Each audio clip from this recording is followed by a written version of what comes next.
Hello everyone, it's Nancy Burt-Preece. I'm an independent Stampin' Up! Demonstrator, and here's my website and my January host code, my Facebook business page. If you're watching it live, you're watching it there. And if you haven't subscribed, I'm very close to 900. So please share with your crafty friends my YouTube channel and subscribe. All right, what are we going to do today? We are going to explore some product that is in the mini as well as in the celebration. Let's get it together here. Okay, here's the mini catalog, and what we're going to be using is a hybrid embossing folder, which I have not used a lot in the past, so I'm kind of excited about that. So I'll show you another one where I'm actually using my brayer, but this one, I am going to be using this embossing folder, and I do have this Adoring Heart stamp set, but we're going to use the embossing folder, and if you watch another one, I'm going to show you a fun technique on my YouTube channel with the brayer too. So this is in the 2024 January to April catalog on page 18. The other thing we're going to be using is from the Celebration catalog, which you can earn for free, the Most Adored Specialty Paper. This is very pretty paper. So we are going to use some of that. So let me show you the card, and then I'll show you how to make it. Very simple. It looks simple, but it's really more difficult than you think. So I'm going to show you the basics of this card, and I kept it relatively simple because sometimes when I'm stamping with people, they like to do things on the inside. I see a couple people watching, so welcome. I'm not great at catching the comments while I'm live, but I will answer after. You can see I am using the Glass Mat Studio, which I am really getting used to. I did move this off for today because of what I'm doing, but I use that a lot. Okay, so let's get started. You're going to need a piece of real red cardstock. It's 5.5. Oh, I have my inside white. 5.5 by 8.5 scored at 4 1/4. Your basic card base. So that is easy.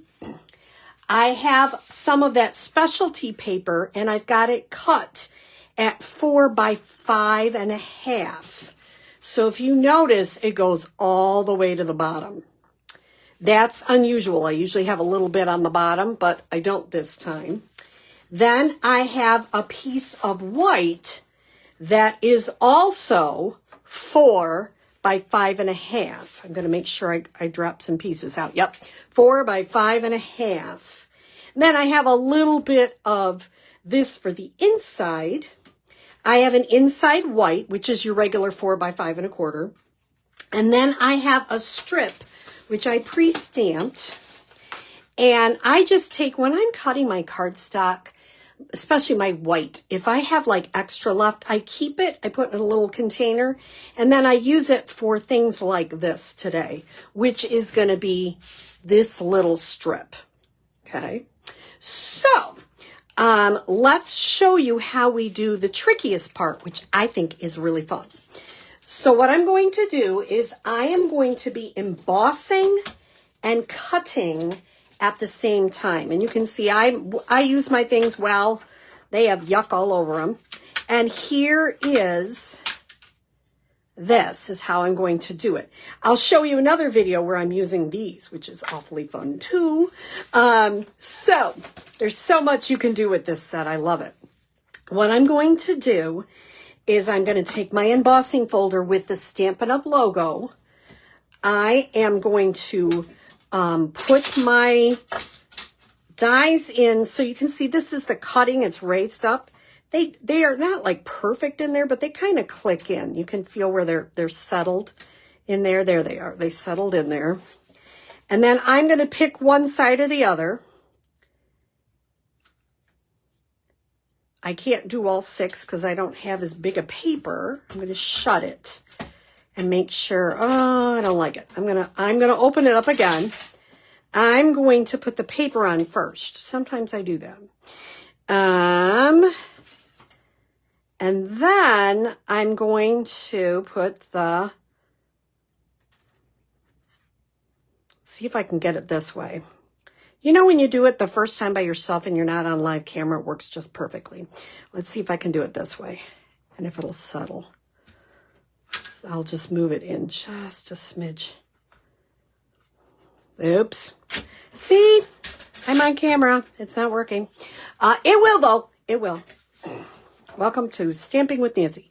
But you know what? It's getting used to the product. All right, I'm going to try it this way. Okay. Now I'm going to shut it. That's the ticket. Now I'm going to bring my Stamp and Cut and Emboss machine. Some people know it as a Big Shot. It's hard because it's on camera, I know. I'm going to use number 1 plate that comes with machine and number 4. Be helpful if I showed you the number. There you go. I'm going to put this in where it's, I call it seam side first. And it's going to emboss and cut at the same time. Because it's thick, I usually go back the other way too, just to make sure it cuts really nice.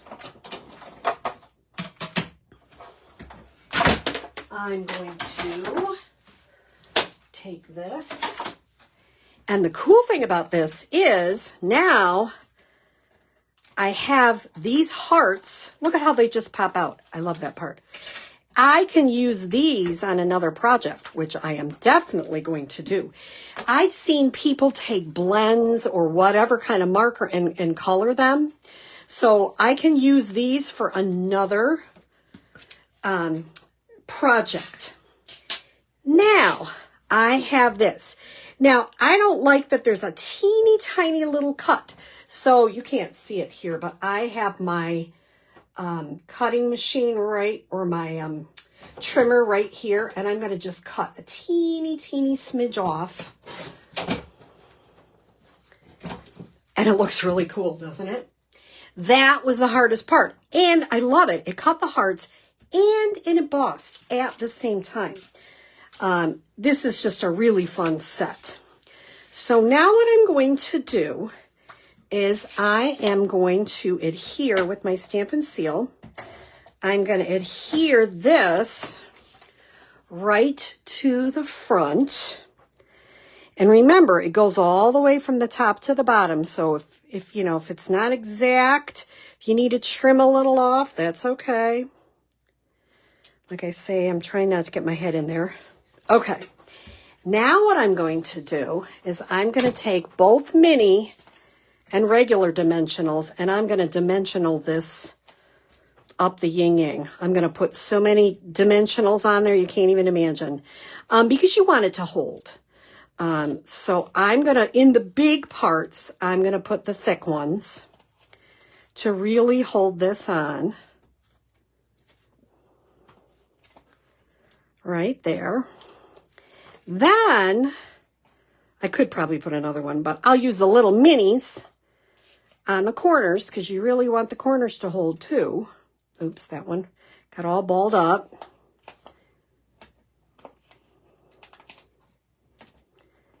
And some people ask me, how many do you put? I put quite a few. I don't want it, you know, I don't want it to move.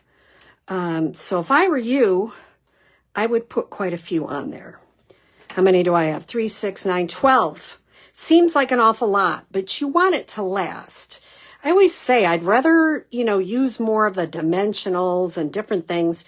You want your, and also adhesive. You want them to stick, especially if you're sending it in the mail. I have a lot of grandkids. I love to send them cards. Okay. Then I'm going to try to layer it. Now, it might be a smidge because I did trim it a hair. Might be a smidge, but I think it's going to work. And you just line it up there. I pre-stamped this little piece. Oops, because I'm getting everything out here. Last time I cut it right on the edge. This time I'm going to cut it on an angle. And both angles should go the same way. I tried it once where they didn't go the same way. It was not good. So don't do that. And I am going to not pop this up. You could. But I've already got this part all popped up, so I figure I don't need more pop-up than that. You can put this anywhere you want. And I finished it with a couple of dimensionals. And people are like, how did you get, or not dimensionals, rhinestones. How did you get those rhinestones red? I colored them with my blends. So I just added a couple of red rhinestones on the front. And I added a little bit of DSP on the inside. And you've got a really cute, different card. I love the embossing of the hearts around there and the hearts cut out so you can see the paper underneath. A very simple card, but really fun. So I hope you try the hybrid embossing folder technique. Take care. Have a great day.